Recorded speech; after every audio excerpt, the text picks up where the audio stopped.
Hey, Eric here with 30x40 Design Workshop, talking about how architects think about and use color in our work, and it's more than just about aesthetics. Be sure to stick around at the end for all the tools, resources, and apps I'm using in my practice. Before we get too far into it, I'm sort of presuming you have a basic working knowledge of the primary, secondary, and tertiary colors, and that you know the difference between warm and cool tones. If not, there's a link in the cards that'll bring you up to speed. Now, building on that, we have hue, saturation, and value. Think of hue as the color, saturation how intense the color is, and value as how light or dark it is. To build out a full complement of colors for us to use from the three primary colors, we add tints, which are created by adding white to a given hue, shades, which are made by adding black, and tones by adding gray, which is essentially differing amounts of black and white. When you're thinking about color choices, understand that the value, remember how light or dark it is, influences the amount of light it will reflect back into a space. A white wall will reflect a little over 80% of the light that hits it, while a dark wall might reflect less than 10% of the light hitting it. Now, there's many different combinations of colors based on their location and relationship on the color wheel, and it's probably good to familiarize yourself with them. In practice, though, I don't start by choosing a color scheme. I always somehow land on either a monochromatic, neutral, achromatic, or analogous color scheme, but it's not an intentional practice, it's more organic. But these can be excellent starting points for any novice working with color. Using tints, tones, and shades of the same hue, it's pretty hard to go wrong there. Study the architecture you think is most successful, and I'll guarantee there's a thoughtful and obvious approach to material and color being employed. To construct computer models of clay or study models of brown corrugated and white museum board, as we're taught to do in school, simply denies this really important layer of color meaning. Your first step, though, isn't digging into your Sherwin-Williams binder and grabbing an off-white, 3 grays, and a red to test out. Step 1 in color design is to recall the building concept. What's the goal? What are you trying to do? The concept unifies everything. You're kind of lost without it. So I start by asking, what's the story I'm trying to tell? Now, the story can be about the place or the client or the occupants, or about the geometry, about natural light or separation or circulation, about openness or seclusion, or a journey from light to dark, anything you choose. For me, I like to have an image to lean on, abstract or not, to use as a reminder of this goal. Often it's from the site or a nearby location, and I'll use it to draw color ideas from. But more on this later. Indigenous materials have always been the first materials used to create our architecture. It's no surprise we grabbed the ones we had nearby first. Look at the city of Siena in Italy. The namesake for the color sienna was derived from the hue of the terrain there. It was the same clay they used to make their tile roofs and their bricks. There's a reason behind the color of the architecture there, and it's linked to the materials they chose to build with. As an architect, this is the kind of authenticity I'm always seeking. By contrast, invented or applied colors like paint were, at least historically, a luxury. Only those with means could afford paint. The decision to paint a house, while it was intentional, was reserved for the wealthy and was actually used to distinguish their architecture from those of lesser means. Now, that doesn't mean I don't use paint. I certainly do, and it doesn't have the same implications today that it once did, but it's not where I begin thinking about color. Where I begin is by asking how the materials I'm using can help to convey the story I'm telling more convincingly. Whenever possible, I like to begin building a color palette using natural materials as the foundation. Now, the benefit of this kind of color scheme is that rather than being monochromatic, they quite often exhibit a complex group of tones and shades, and these provide a depth to our spaces that's difficult to achieve with paint.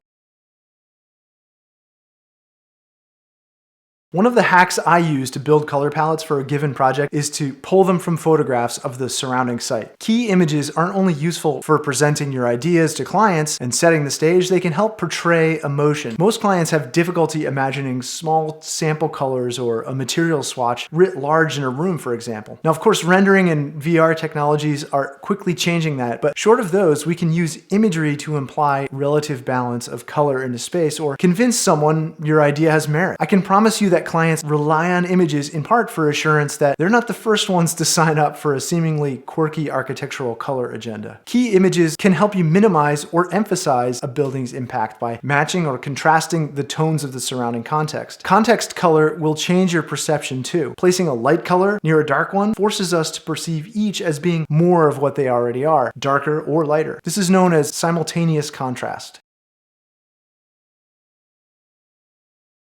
Color is a tool we can use just like form, and we can emphasize certain intents to expand the sense of space using lighter colors or to diminish it using darker ones. And importantly, we can use it to distinguish between building systems, structure, doors and windows, circulation, service versus serve, horizontal surfaces, or ones that we touch often. Dividing the architecture into systems is an easy way to sort out all the decisions you'll need to make. Now, I like to start with the floors and the walls because they have a lot of visual weight in our spaces, and our natural light will be reflected off these surfaces. But you can start almost anywhere.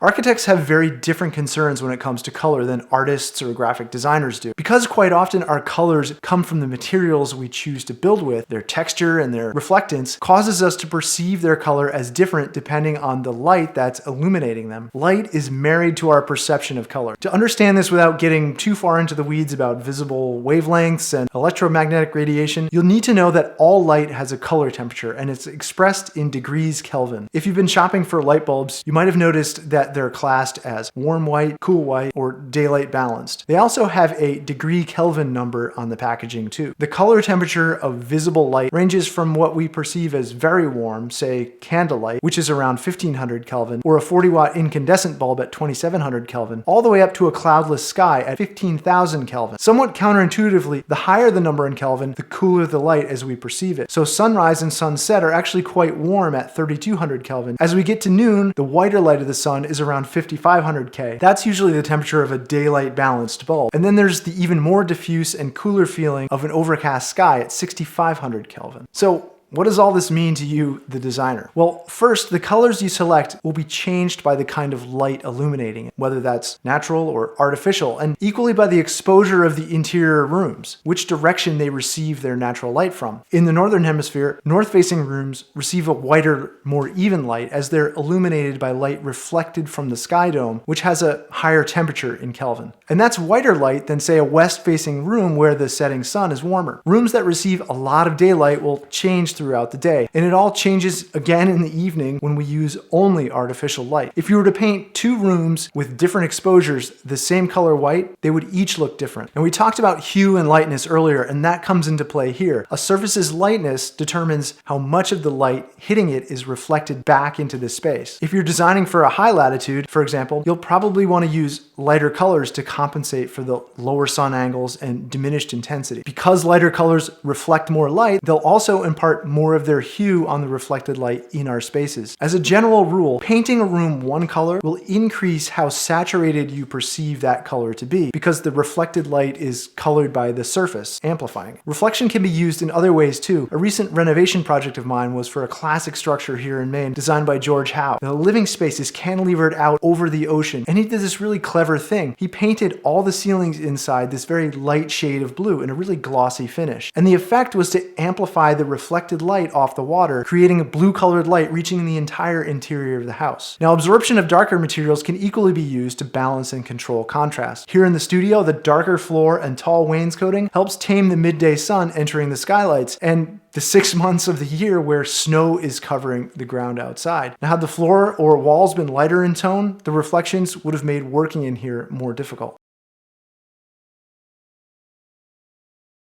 Light and color impacts how we feel in a space, how large or small it feels, how we find our way, and can even modify our behavior, affecting mental acuity, focus, and alertness. Now, there are only a few very universal emotional color associations. For example, red for stop or green for go, and there are a great many more cultural ones, blue for boys, pink for girls, and nearly infinite personal ones. My childhood bedroom was completely blue. Blue furniture, blue carpeting, blue walls, ceiling, bedding, and drapery. And I don't know if that's to blame, but as an adult, I really can't stand the color blue. You're probably aware of or have read about associations like red is passionate or energetic, yellow is cheerful, or green and blue are tranquil. But these are subject to an enormous variation depending on your client or end user's personal or cultural associations. White has very different meanings in Western culture than it does in Eastern cultures, for example. Now, although much of this research is subject to personal interpretation, there is a body of color research out there that proves some of the more common ideas ideas you're probably familiar with. Things like lighter colors expand space and darker ones contract it. NASA, the US Space Agency, has done extensive research with respect to color's impact on space environments. So if you want to take a really deep dive on this, check out the video linked in the cards. It's actually really interesting.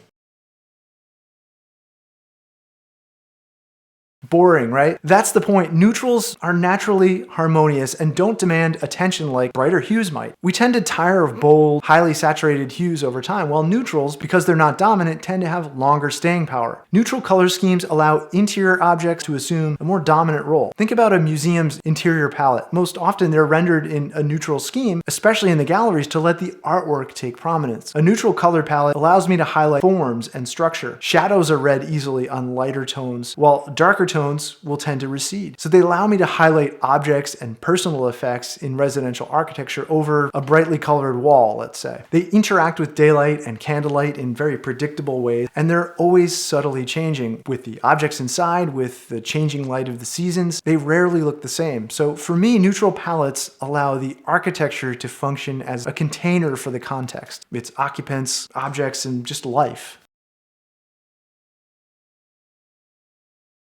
Okay, now for some of the key tools I use when I'm building color palettes. For my key images, I'm often just using the camera on my phone and editing the images in Lightroom or Snapseed. The apps I like for choosing color palettes are the Pinterest app, where I can curate different boards of key images, sample materials, color schemes, fabrics, paint color chips, and I can share these with my clients or a remote project team. I also like the Pantone app and the Adobe Capture CC for building color palettes from photos, especially ones I want to bring into Photoshop. The augmented reality in the Sunseeker app will help you determine how natural light will impact your color selections. Also, I really like this little bicolored LED light panel for testing color perception in 5500K and 3200K lighting scenarios. It's portable and it's actually great for model photography too. The Sherwin-Williams app Color Snap, or the comparable Ben Moore Color Capture, allows you to build a palette of their colors right from a photo or even a Pinterest pin. Also included are paint calculators, the ability to save a palette and scan color numbers and see them in rooms. Now, having paint chips and physical samples on hand are always helpful. In addition to my rolling cart sample library, I'm a fan of Sherwin-Williams Architect's Sample Kit, which has more color swatches with tricky names than you ever knew existed. You might also grab a fan deck from Behr and Benjamin Moore too, if you prefer those brands. And then there's the beautifully neutral color schemes from Faro and Ball. Now, if they won't send you this stuff for free, and they should, head to a hardware store and help yourself. The coded samples are really great for model making, by the way. Remodelista has a number of architect-derived paint palette posts for you to browse online, or you might consider their book. Ilsa Crawford is a fantastically gifted interior designer. She has a book called A Frame for Life. And if you haven't read my perennial favorite, Thinking Architecture by Peter Zumthor, it's basically required reading. Then there's the classic In Praise of Shadows. Also, check out graphic design and typography books. They have just beautiful color schemes. There's Pantone's source books. And I also like to look outside of our profession too. There's Alinea by Grant Achatz. I use maps for inspiration, magazines like Dwell and Wallpaper, and even catalogs from CB2 or online ones from Huckberry. Now, these are style guides, I know, but they often have all these coordinating accessories of life that can inspire your color palette. I'll include a few videos in a playlist and link those up in the description too. Now, if I've helped you at all with this video, do me a favor and smash that like button below. Also, I'm planning to do a quickfire Q&A soon, so if you post your questions in the comments or upvote your favorites, I'll try to answer them in a future video. All of you who stick around to the end here, you get yours answered first. Thanks as always for coming back here each week to watch the video. Appreciate you guys. I'll see you again next week. Cheers.